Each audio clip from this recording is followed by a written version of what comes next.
हलचल TV network और आप देख रहे हैं हलचल टीवी न्यूज़। हर हलचल पर नजर, हर हलचल की खबर।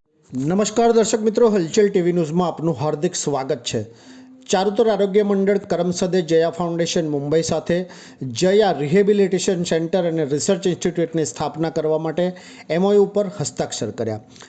ચારુતર આરોગ્ય મંડળના ચેરમેન અતુલભાઈ પટેલ, ભાઈ કાકા યુનિવર્સિટીના પ્રોવોસ્ટ ડૉક્ટર ઉત્પલા ખારોડ અને જયા ફાઉન્ડેશનના ચેરમેન અરવિંદભાઈ શાહે જયા રિહેબિલિટેશન સેન્ટર અને રિસર્ચ ઇન્સ્ટિટ્યૂટની સ્થાપના કરવા માટે એમઓયુ પર હસ્તાક્ષર કર્યા હતા। આ પ્રસંગે ચારુતર આરોગ્ય મંડળના માનદ મંત્રી જાગૃતભાઈ ભટ્ટ, ભાઈ કાકા યુનિવર્સિટીના રજિસ્ટ્રાર હરીશ દેસાઈ, યુનિવર્સિટીના પ્રિન્સિપાલ શ્રી કૃષ્ણ હોસ્પિટલના મેડિકલ સુપ્રિન્ટેન્ડન્ટ જીતેશ દેસાઈ, આણંદ ભાજપ સાંસદ મિતેશભાઈ પટેલ, ધારાસભ્ય યોગેશભાઈ પટેલ, કમલેશભાઈ પટેલ, જિલ્લા પ્રમુખ રાજેશભાઈ પટેલ, ખંભાતના ભૂતપૂર્વ ધારાસભ્ય સંજયભાઈ પટેલ, નાયબ વિધાનસભાના નાયબ મુખ્યદંડક રમણભાઈ સોલંકી, જિલ્લા પુરવઠા અધિકારી શિવાનીબેન શાહ, જયા ફાઉન્ડેશનના શ્રીમતી જયાબેન શાહ, મુકેશભાઈ જોશી, રિકેશ પટેલ, અજય પટેલ, ભાઈ કાકા યુનિવર્સિટીના કર્મચારીઓ અને વિદ્યાર્થીઓ હાજર રહ્યા હતા।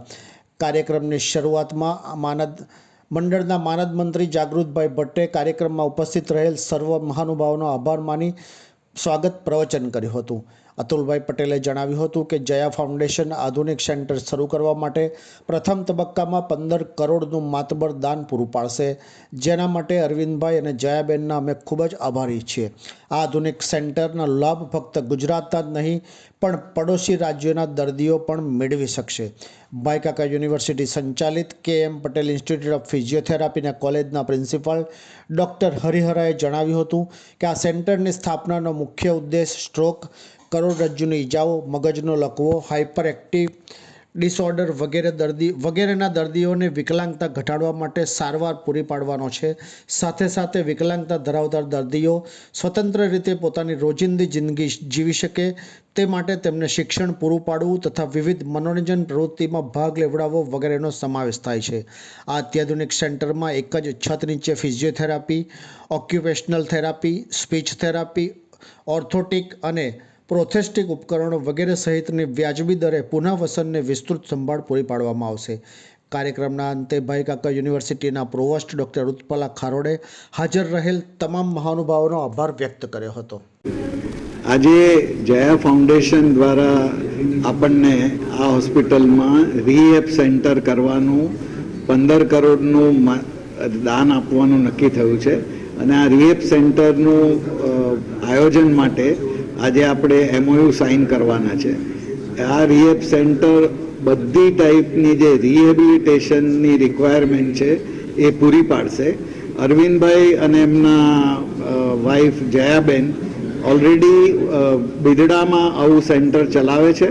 તેઓ અમેરિકામાં બહુ મોટા ટ્રાવેલ એજન્સીના માલિક છે અને એમની જે આ ભાવના છે એ બહુ ઉત્કૃષ્ટ છે અને અમે માનીએ છીએ કે આ સંસ્થામાં આનું જે આપણે શરૂ કરશું તો આજુબાજુના બધા પ્રજાને આણંદથી લઈને બાકરોલ, વડોદરા આજે એક બધું ટ્રીટમેન્ટ અંડર વન રૂફ એવું આ થશે।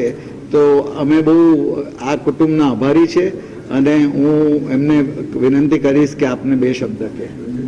સૌથી પહેલાં હું અતુલભાઈ અને અત્યારે જે અમારા ફંક્શનમાં આવ્યા છે નીતેશભાઈ, MLA રાજુભાઈ, યોગેશભાઈ, બધાનો ખૂબ આભાર માનું છું, કારણ કે અમને આ એક સરસ ચાન્સ મળ્યો છે જે અમારે રિહેબ સેન્ટર જે બિદડામાં છે એનાથી અમે શરૂઆત કરી જે ઇન્ડિયામાં કંઈક કરી છૂટવા માટે, માનવ સેવા માટે, અને આ બીજો ચાન્સ મળ્યો છે અત્યારે અહીંયા ચારુતર આરોગ્ય મંડળ જોડે બી કામ કરવાનો સમય જે મળ્યો છે ટાઈમ, એના માટે અમે એમના ખૂબ આભારી છે। જયાને અમે સ્થાયી થયા છીએ અમેરિકામાં છેલ્લા 50-52 વર્ષથી છીએ ત્યાં, પણ દરેક વખતે કાંઈ એમ થયા કરે છે કે ભાઈ આપણી માતૃભૂમિ માટે કાંઈ કરવું જોઈએ અને એ જ હિસાબે અમે થોડું કામ કરીને હવે આ છેલ્લા 20 વર્ષથી આ રિહેબમાં જોડાયેલા છે। રિહેબમાં મારી સાથે જે ફક્ત ઇમ્પોર્ટન્ટ મને સહકાર જે સાથ આપે છે એ અમારા ખાસ મિત્રને અમારા ડિરેક્ટર છે, જે આખું ડિરેક્ટર છે જે મુકેશભાઈ દોશી એ બી અહીંયા આવ્યા છે. આઈ થિંક એમના તરફથી આપને થોડી માહિતી અમે શું અહીંયા કરવા માગીએ છીએ એ બાબતની મળશે. જ્યારે પણ રિહેબિલિટેશનનું વિચારીએ છીએ ત્યારે આપણે એમ જ વિચારતા હોય છે કે માણસ પાછો કામ પર લાગી જાય, પરંતુ અમે લોકો રિહેબ સેન્ટર એટલે એવું વિચારીએ છીએ કે માણસ સરકારને ટેક્સ પેયર ક્યારે પાછો બની શકે. જો કોઈ પણ વ્યક્તિને ટેક્સ પેયર બનવું હોય તો એને પોતાની રોજીરોટી બી કમાવી પડે, ત્યારે જ માણસ ટેક્સ પેયર બની શકે. અને ત્યાં સુધી કરવા માટેની દરેક સવલતો આ સેન્ટરમાં અમે લોકો ઊભી કરશું.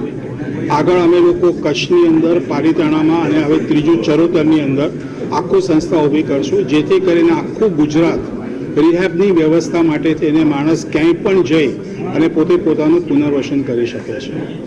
રિહેબ માંડી અને કોઈ પણ ઉંમરના લોકોને જરૂર પડે છે અને આ બધી જ સગવડતા એક જ ઠેકાણે મળી રહેશે એવી સાથે, અને પ્લસ એનું ઇન્ફ્રાસ્ટ્રક્ચર એટલું વિશાળ છે કે જેનો અમે પૂરેપૂરો ઉપયોગ કરી અને લોકોની ઉપયોગિતામાં લઈ આવશું. ये है हलचल टीवी नेटवर्क और आप देख रहे हैं हलचल टीवी न्यूज़. हर हलचल पर नज़र, हर हलचल की खबर.